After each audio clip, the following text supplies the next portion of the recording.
Maverick PT, welcome back. Episode number 2B of Transformational Zone number 1 of gait, locomotion, running, whatever you want to call it, level change activity. I'm going to take you through now a little bit more progressive of some activities, three-dimensional activities, in which I call kind of my fun little kind of tricks a little bit. So a good way to just kind of amp things up a little bit from last week. So last week we went through some basic lunges to kind of transform Transformational Zone number 1. So again, calcaneus everting, mid-tarsal joint being able to unlock to free up the midfoot and the forefoot so that we can shape to the contour and the surface of the ground so that we can get medial rotation of the tibia and the fibula towards the midline of the body so that we can properly load. We went through a few anterior reaches. We used the BAPS, we used the foam wedge a little bit. We went with some basic body weight activities, which we'll do today again. We'll add a little resistance and we'll progressively make what we did last week in version number 1 a little bit more challenging. So some of my kind of go-tos or some of my little tricks that I can kind of make some good gains mobility wise first, I like to use the wedges, whether it's for dorsiflexion and eversion. I feel like being able to take the slack out of the system in one plane through multiple joints enables me to drive motion with an upper extremity driver or a lower extremity driver to overall, generally speaking, get more mobility to help make my manual therapy skills easier and less forceful and reinforce better feedback and better sustainable learning for the patient. So to build on what we did last week a little bit from the side so you can take a look at what I'm doing, a little foam wedge here. So I'll be putting together a little packet for you all for a Christmas wish list coming on up as well. So a little foam wedge, we'll dorsiflex the foot. We'll dorsiflex the foot. So we're going after the tail curl and the mid-tarsal joint. Last week we went after some 45 and 90 degree reaches. We also went with some 3D pendulum swings in which we were wedged on up, dorsiflex, transverse plane, so a little rotation to facilitate kind of TZ1. And then I also like to kind of preset with rotation and then also drive then in the frontal plane with my pendulum swing. So I'll preset the rotation and I'll drive. I'll also take this wedge, this little bone, so if you can take the inside of that ankle bone right there, that big guy, you go down a little bit, you feel a little bone, subsentaculum tali, move forward a little bit, maybe about a thumb width forward. You feel kind of a protruding bone right there. That's the navicular tuberosity. Talonavicular joint is the talus on this side. The navicular on the side that's furthest from the ankle. That is the mid-tarsal joint, separating the rear foot from the midfoot. I'll go in with this wedge right here, like we did with the little blue wedge. And we'll just kind of slow down that midfoot a little bit. We'll open up eversion-wise the mid-tarsal joint.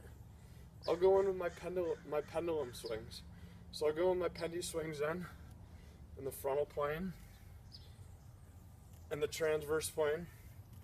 I'll also go, so another progression with it, just to kind of build on this, just a little squishy med ball. You can use a dumbbell as well. I will also kind of start to add a little swing with this guy to overload things. So I'll maybe go loading and swinging sagittal plane to load up kind of the dorsiflexion, again, eversion or dorsiflexion or both. And then with my right arm, I'm facilitating transverse plane kind of motion to get everything from the top down, medially rotating, and to really help evert the calcaneus, unlock the mid-tarsal joint, get that relative abduction, that transverse plane motion at the mid-tarsal joint. I can also do a little combination of a little sagittal plane swing, so left arm swinging down and back to load up sagittal plane and frontal plane at the same time.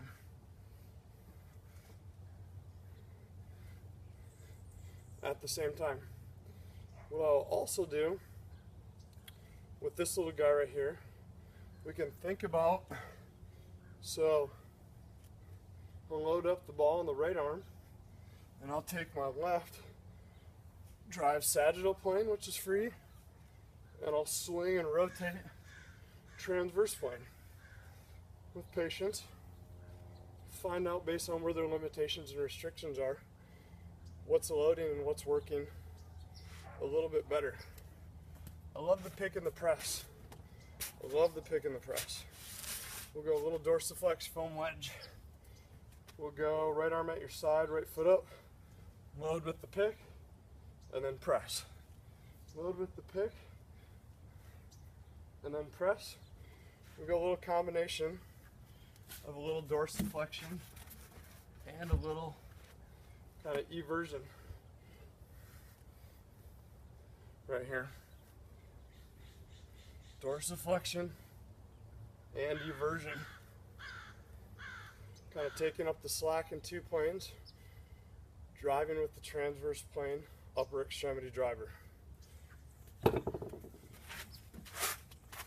do next the anterior reaches that we've done. We did with an upper extremity kind of driver.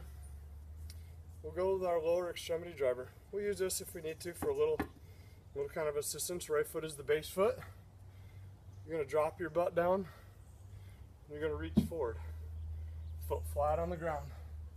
Upper extremity driver, bringing the butt into the equation a little bit. We're going with a little anterior, lower extremity kind of reach. Now we're going to go anterior medial, outside the midline of the body. So this is driving dorsiflexion and eversion of the foot and ankle complex, 3D pronation for TZ1, which we need.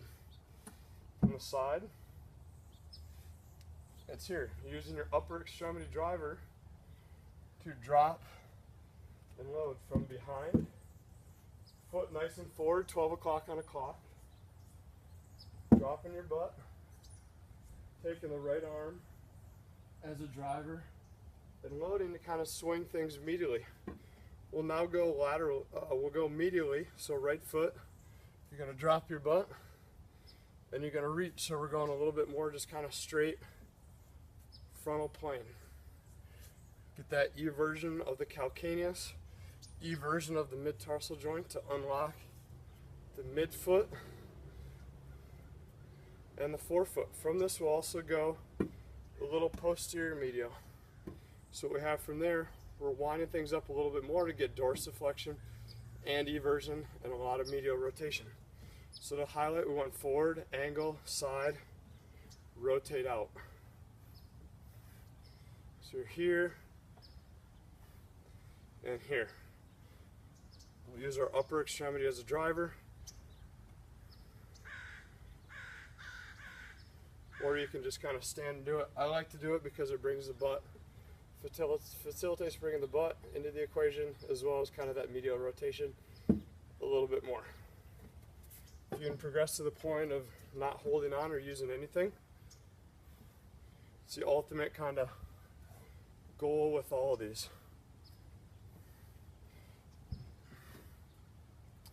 We have our kind of our BAPS board for everything.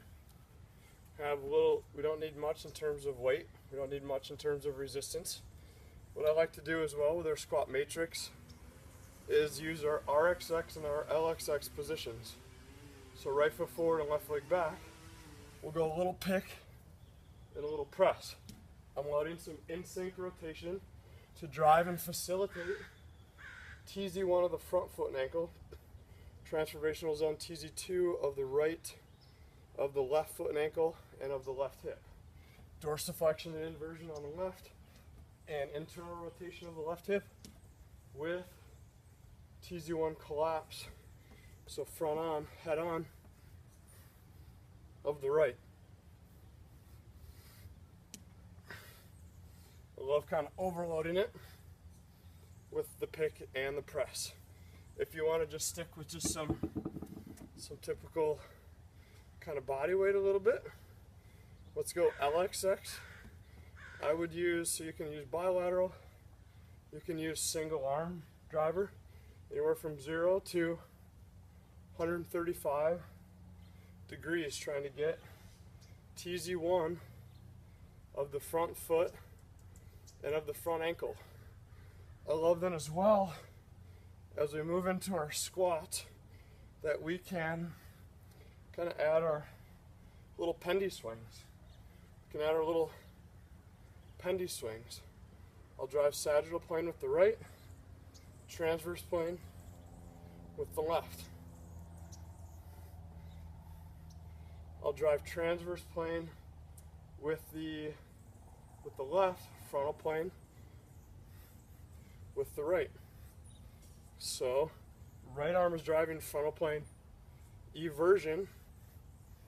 Left arm is driving the medial rotation to the right, allowing that relative abduction of the mid-tarsal joint.